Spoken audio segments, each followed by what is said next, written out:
क्या कोई हमें सहयोग करेगा? जब खुद मृत्यु से सब भयभीत हैं तो इनका आश्रय लेने से क्या होगा? कौन है ऐसा इस त्रिभुवन में जो मुझे बचा सके, जो मुझे इस भ्रम से मुक्त कर सके? विचार पूर्वक देखो। इसलिए सबका आश्रय छोड़। हजारों बार काखा गाघा पढ़कर पीएचडी पढ़ी, फिर मरे, फिर काखा गाघा से शुरू। ऐसी कोई पढ़ाई नहीं है जैसी हरि भजन है। एक बार अगर राम कृष्ण हरि बोला तो अगले जन्म में दूसरे से शुरू होगा, पहले से नहीं होगा। आप जितनी ऊंचाई पर चढ़ जाए, हम तो कहते हैं आगे के लिए रखो ही क्यों, पूरा फाइनल करो इस बार। ये जन्म फाइनल के लिए, और ये स्वीकृति से होगा, क्रियाओं से नहीं। सत्संग के द्वारा प्रकट हुए विवेक से विचार करके इस असत आचरण में लगे हुए शरीर को सत मार्ग में चलाओ। सतमार्ग से पवित्र हुई बुद्धि से शरीर का राग नष्ट करके स्वरूप में स्थित हो जाओ। चाहे वो सहचरी स्वरूप हो, चाहे गोपी स्वरूप, चाहे जो स्वरूप हो, चाहे आत्मस्वरूप, तभी बात बनेगी। ये आभास रूप अहंकार भ्रम, ये आपके भीतर ऐसा बैठ गया है कि तू आत्मस्वरूप होते हुए, आनंद स्वरूप होते हुए, सुख राशि होते हुए भी सुख के लिए भटक रहा है।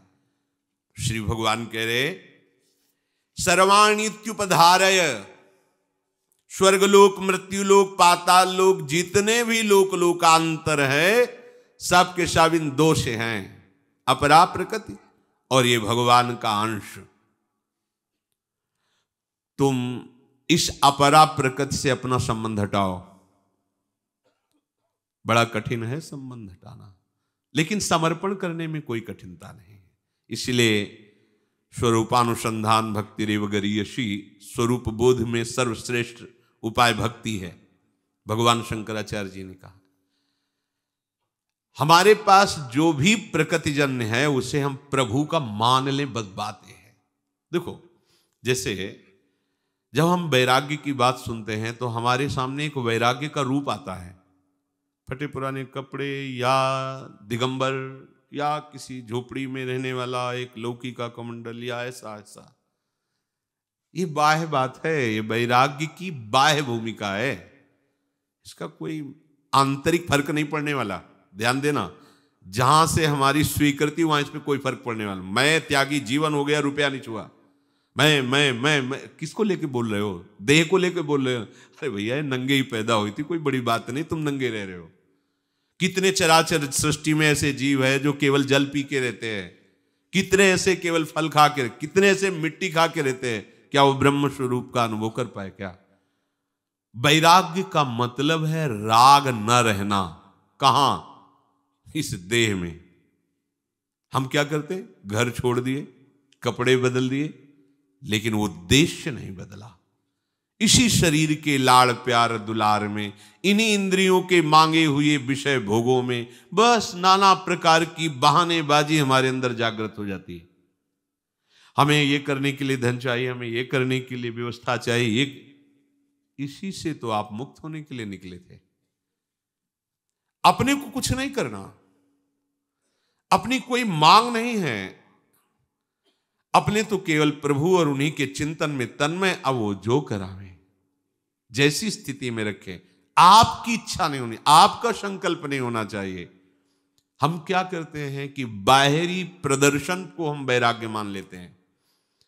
तन छाड़े मन गई रहे, दोनों ही दुख होए, बात बनेगी नहीं। तो क्या बाहरी वैराग्य सपोर्ट में नहीं है? क्या है, पर उसका फल उत्पन्न होना चाहिए, आंतरिक वैराग्य। किसी भी भोग की तुम्हें आवश्यकता नहीं है प्यारे, समझ लो। ये आप भ्रमित होकर मन और इंद्रियों में तदात्म करके इंद्रियजन्य भ्रमात्मक भोगों को स्वीकार कर रहे हैं, इसलिए आपकी दुर्गति हो रही है। आप खुद सुख राशि हैं, आनंद समुद्र हैं, पानी में मीन प्यासी में सुन सुनी आवे हांसी। आप आनंद सिंधु के बीच में वास कर रहे हो, आप दुखी हो रहे हैं, कारण ये देह है। अब ये ऐसा फसाव है कि आपकी स्वीकृति का फसाव है, इसलिए कोई आशीर्वाद, कोई जादू, कोई चमत्कार इसमें जितने चमत्कार सब प्रकृति के अंतर्गत हैं। इसलिए हमारी श्रद्धा परमात्मा के चरणों में होने चाहिए, प्रकृति के चमत्कार में नहीं। कितना बड़ा चमत्कार उसका है, क्या चमत्कार देखो ना। आप एक मिट्टी का डेला डालो, 1 मिनट में जल में घुल के खत्म हो जाएगा। पूरी पृथ्वी जल के ऊपर तैर रही है, जल के ऊपर। ये कितना चमत्कार है। तुम भजन करके क्या चमत्कार दिखा सकते हो? प्रकृति के कुछ हिस्से में, एक कोने में जरा सा कोई परिवर्तन करके दिखाओ, प्रकृति का परिवर्तन करके दिखाओ। कुछ नहीं, कुछ नहीं।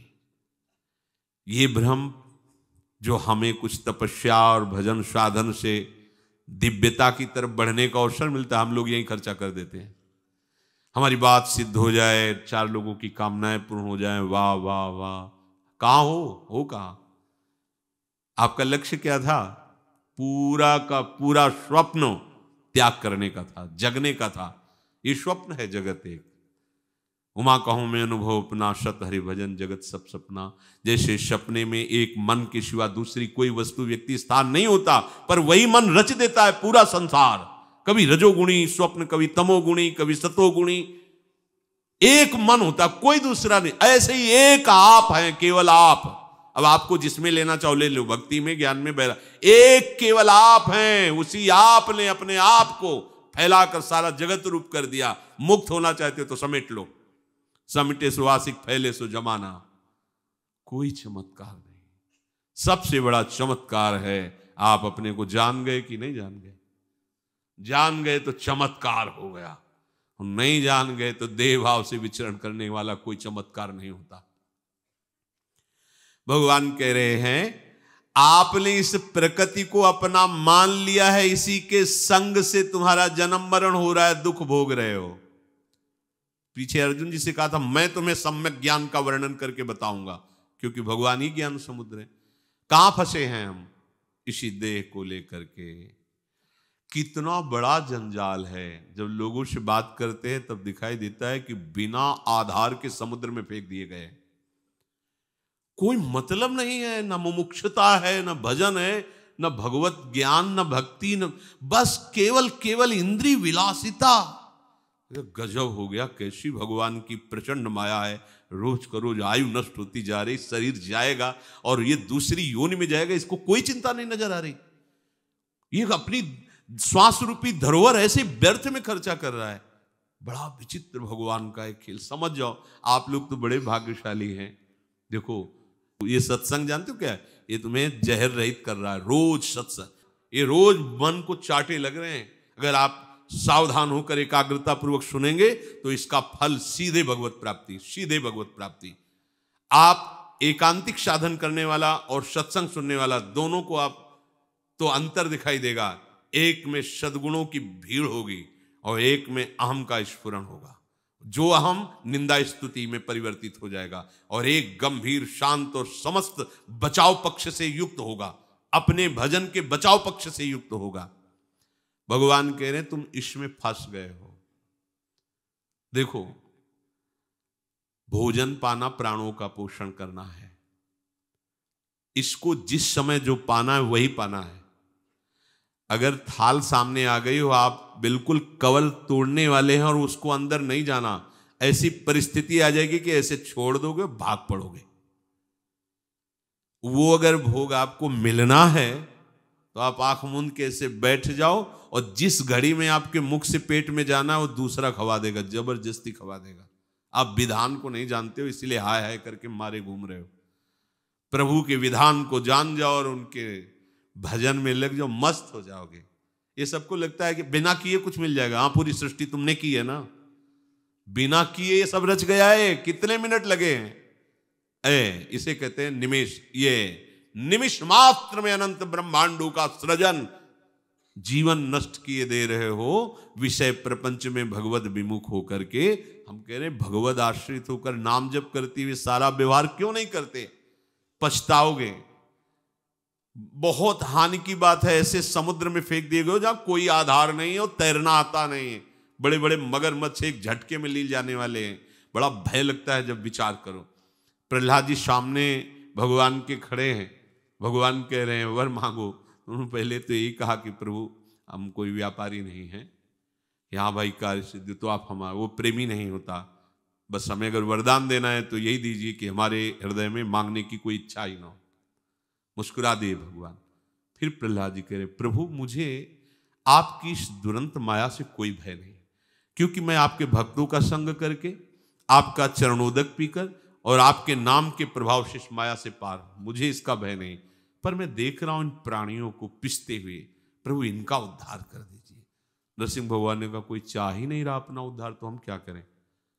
कोई चाहे तो आप किसी को, कोई एक भी नहीं तैयार हुआ वैकुंठनाथ के वैकुंठ धाम जाने के लिए, कोई नहीं तैयार हुआ। आखिरी में देखा गांव के बाहर सुकरी थी, उससे कहा कि भगवान, तो कहा ये मिले गए वहां वैकुंठ में, बोले नहीं चल रहा जो जहां है वो इतना सुख मान रहा है कि इससे बढ़कर कोई नाली का कीड़ा नाली में अमृत कुंड जैसा अनुभव। ये विचित्र भगवान की आकर्षणमयी माया है।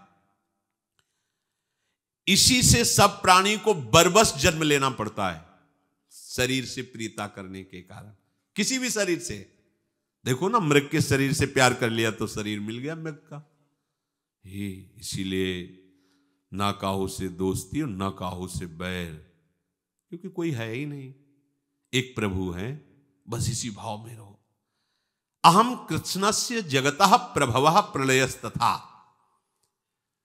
सारे जगत में जितनी भी चैतन्यता है भगवान कह रहे मेरे से है। देखो कैसे भजन अनन्य होता है, जहां कहीं तुम्हें चैतन्यता, अरे प्रभु ये ना, ये वृक्ष बहुत सुंदर कोमल कोमल पत्ते पुष्पों से पल्लवित, भगवान है ना इसके अंदर, इसीलिए ऐसा। ये आदमी बड़ा सुंदर है, बड़ा बुद्धिमान, बड़ा भगवान है ना अंदर, इसलिए भगवान अंतर ध्यान हो जाए तो अब ये 2 कौड़ी हो जाए, बेकार जीवन हो। सब जगह यही अनन्य भजन करने के लिए बात पकड़ो। केवल माला चलाना अनन्य भजन नहीं है। आप माला चला रहे हैं, अंदर से देह भाव है, कर्ता भोक्ता भाव है, राग द्वेष कर रहे हो, तो भजन करना कठिन, करके बचाना कठिन, बचा के पचाना कठिन। जिसका पच जाता है वही सिद्ध होता है।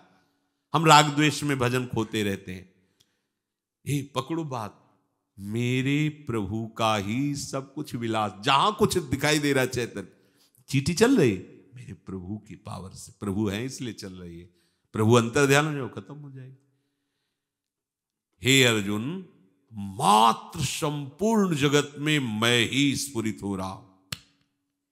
पकड़ो बात, पकड़ो। भगवान कह रहे मैं तुम्हें सम्यक ज्ञान प्रदान करूंगा। आपको नहीं दिखाई दे रहा तो मानने में क्या जाता है? गुरुजनों की बात मानी जाती है, सबके गुरुओं के गुरु भगवान कह रहे हैं मैं ही सब रूप, मानो ना। जो गुरु निष्ठा वाले होते हैं उनके लिए भी कहा गया खंड मंडलाकारम व्याप्तमेन चराचरम। अपने गुरुदेव को देखो, कोई भी वस्तु व्यक्ति स्थान खाली नहीं जाना चाहिए, सब में अपने गुरुदेव को देखो। अखंड मंडलाकारम व्याप्तमेन चराचरम तत्पदम दर्शितम मेन तस्मै श्री गुरुवे नमः। इसलिए प्रभु कहते हैं कि ये सारा संसार मैं ही बन करके खेल रहा हूं। ये पकड़ो, प्रभवः, मेरे से ही प्रकट, अर्थात मैं ही इन सब रूपों में हूं। ये साधन की परिपक्वता मानी जाती है। ये प्रेम रस तो इसके ऊपर है, वासुदेवाश्वरम स्थिति के ऊपर प्रेम रस वृंदावन का है। ये साधन की परिपक्वता है। जब तक ये स्थिति नहीं आएगी तब तक आप देह भाव में ही विचर रहे हैं। ये हर मार्ग के उपासक के अंदर आती है, चाहे ज्ञान का हो, योग का हो, भक्ति का हो, किसी भी मार्ग का, ये स्थिति आए बिना वो आगे नहीं बढ़ती। ये ही स्थिति पक्काई है, ये कसौटी है। जगत में एक भी वस्तु व्यक्ति स्थान बचने न पावे, सब में अपने भगवान की भावना करनी, सब में। देखो गोस्वामी जी, सिय राम में सब जग जानी, करहूं प्रणाम जोरी जुग पानी। दोनों हाथ जोड़कर हम पूरे जगत के जड़ चैतन्य को प्रणाम करते हैं, क्योंकि मेरे सिया राम ही ये सब बने हुए हैं। बस ये अनुभूति के बिना सब साधना थोथी हो जाती है। प्रभु कह रहे हैं मैं ही सब रूपों में स्फुरित हो रहा हूं। कई बार हमने आपको बताया, नामदेव जी भगवान से वार्ता करते थे, भगवान के साथ खेलते थे, पर अभी पक्काई नहीं आई थी। एक दिन कई संत महात्मा ऐसे बैठे हुए थे, गोरा कुम्हार के, बड़े ऊंची कोटि के महात्मा महाराष्ट्र के सब थे। कहने को तो केवल अलग अलग नाम, अलग अलग क्रियाएं थी, सब भगवत स्वरूप ऊंची स्थिति के महापुरुष। चोखा मेला जी, गोरा कुमार जी से बड़े बड़े संत, एक से एक महापुरुष हुए हैं, एकनाथ जी, ज्ञानदेव जी। महाराष्ट्र तो भगवत प्रेमी महात्माओं की बड़ी पावन भूमि है। तो एक दिन खेल खेल में जो मटकी थापी जाती है, वो चाटी लेकर ऐसे, जनाबाई नाम, क्या नाम उनका, मुक्ताबाई, मुक्ताबाई जी ऐसे, तो संत मुस्कुरा देते। तो गोरा कुमार जी ने कहा, ये क्या कर रहे हो? वो देख रहे हैं कौन सी मटकी कच्ची है कौन सी पक्की। जब नामदेव जी की बात बिगड़े, ये क्या है, ऐसा ऐसा, बोले काका ये मटकी कच्ची है। कचाई साधुता में क्या है? किसी भी तरह की किसी प्रक्रिया में तुम्हारे हृदय में अशांति नहीं होनी चाहिए, तुम्हारी हृदय की वृत्ति में हलचल नहीं पैदा होना चाहिए, शांत वृत्ति होनी चाहिए। अगर आप कहीं आवेश में आ जाते हैं, क्रोध में आ जाते हैं, प्रक्रिया, तो अभी कच्चापन है। अगर सामने अपने प्रभु को देखेंगे तो कुछ नहीं होने वाला, सामने व्यक्ति को देखेंगे तो जरूर गुस्सा आ जाएगा या जरूर राग हो जाएगा, स्तुति में राग हो जाएगा और निंदा में गुस्सा आ जाएगा, द्वेष हो जाएगा। सब संत हंस दिए, बोले हाँ तुमने ठीक कहा कच्चा। सीधे गए विट्ठल भगवान के पास और कहा प्रभु, संतों ने कहा कि ऐसा ऐसा, कच्चा तो कच्चा? बोले हाँ कच्चे तो हो। बोले प्रभु सबकी सच्चाई और पकाई इसी बात में होती कि आप मिल जाएं। जब आप हम भगवत साक्षात्कार हो गए, आपसे हम बात कर रहे हैं, तो कचाई क्या है?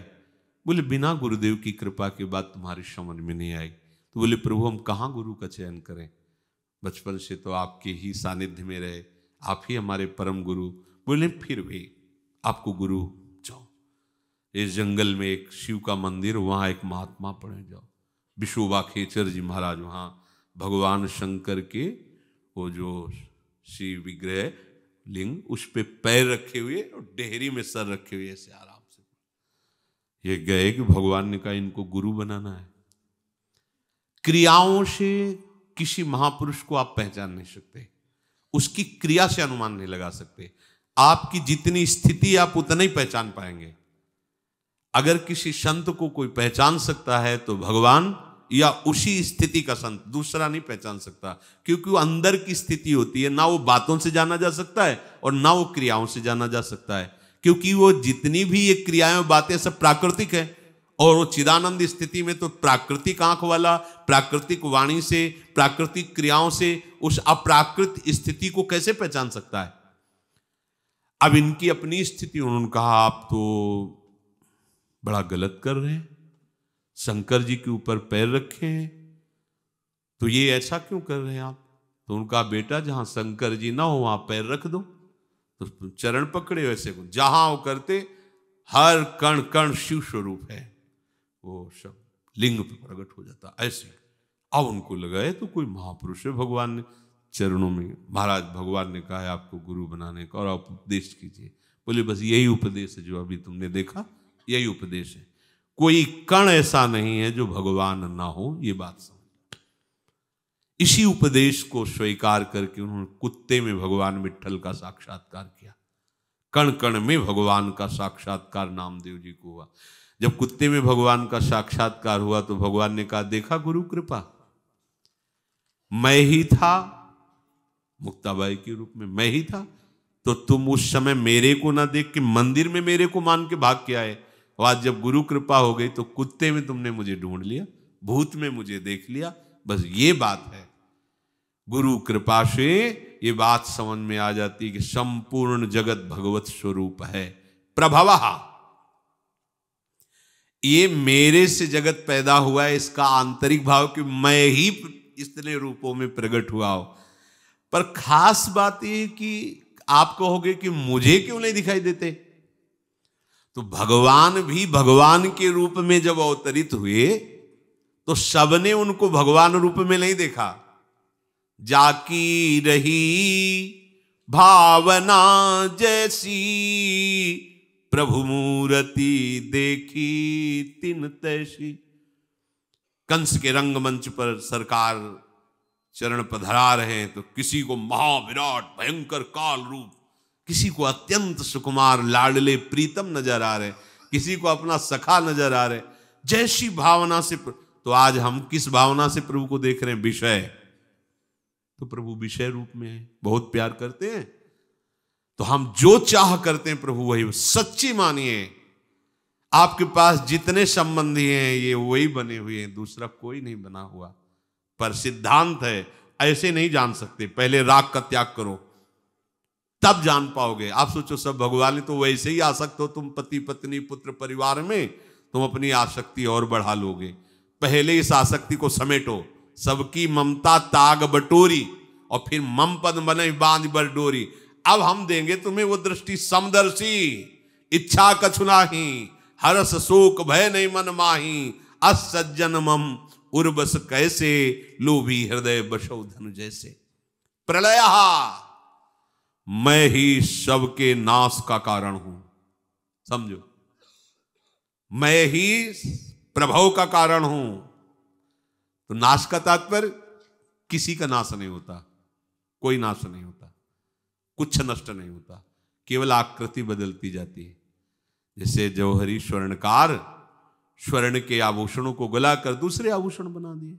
स्वर्ण तो वैसे ही था पहले भी, बिगड़ने पर भी, फिर रचना पर भी। ऐसे ही तत्व कभी नष्ट नहीं होता। जैसे पंचभूत हैं, हम कहते हैं ये सब नष्ट होने वाले, कोई नष्ट नहीं होता। पंचभूतों से ये जो शरीर बना है ये अपने अपने तत्व में पहुंच जाता है। मिट्टी तत्व मिट्टी में, जल तत्व जल में, वायु वायु में, अग्नि अग्नि में, शब्द आकाश में। फिर जब प्रलय और बढ़ता है तो ये अपने मूल तत्व में और मूल प्रकृति ब्रह्म में, तो कोई नष्ट तो नहीं हुआ ना, तत्व का नाश नहीं होता। ये जो सामने दृश्य दिखाई देता है इसका परिवर्तन हो जाता है। उसी परिवर्तन का हम एक शब्द में उच्चारण कर देते कि उसका नाश हो गया। नाश नहीं होता, परिवर्तन होकर अपने स्वरूप, और फिर जब होगा तब फिर ऐसे क्रम से होता चला जाएगा, कोई नाश नहीं है। पर भगवान कह रहे समेट लेता हूं, अपने आप में विस्तार किया, अपने आप में समेट लिया। कृष्ण से जगतः, ये जड़ चेतना युक्त संपूर्ण जगत, इसको प्रकट करना और इसको लय करना, ये सब मैं कर रहा हूं। निश्चिंत हो जाओ फिर तुम। तभी तो भगवान कहते हैं तुम केवल मेरा अनन्य चिंतन करो। हम चिंता कर रहे हैं, कितनी कितनी मन की वृत्तियां हमें फंसाए हुए हैं। हम ये कर सकते हैं, हम ये कर सकते हैं, हमने ये किया, हम ऐसा करें। और भगवान कह रहे मैं हूं प्रभवः प्रलयः, मैं सबको प्रकट करने वाला हूं और मैं ही नाश करने वाला हूं। आपको लगेगा भगवान क्यों नाश करते हैं? क्योंकि मृत्यु रूप विभूति भगवान ही है। जब ये रहस्य जान जाओगे तो बड़े मुस्कुराकर आनंदित रहोगे। तुम्हारा प्रीतम यदि तुम्हारे सामने किसी रूप में आवे तो डरोगे क्या? नरसिंह भगवान से सब डर रहे थे, प्रहलाद जी को कोई डर नहीं था, समीप खड़े थे। हमारा प्रीतम जब मृत्यु रूप में आता है और जिसने जीवन भर उनका स्मरण किया है, जब पहचान ले अच्छा प्रभु मृत्यु रूप में आयो, आओ आलिंगन करो मृत्यु रूप से, वो महामहोत्सव आनंदित होकर प्रभुमय हो जाता है। कुछ भय नहीं, केवल समझ लो, केवल समझ लो प्रभु के सिवा कुछ है। वही काल, वही महाकाल, वही मृत्यु, वही सृजन, वही पालन, वही संहार। आप व्यर्थ में अपने को कर्ता भोक्ता मान करके फंस रहे हैं। बार बार जन्म, बार बार मरण हो रहा है।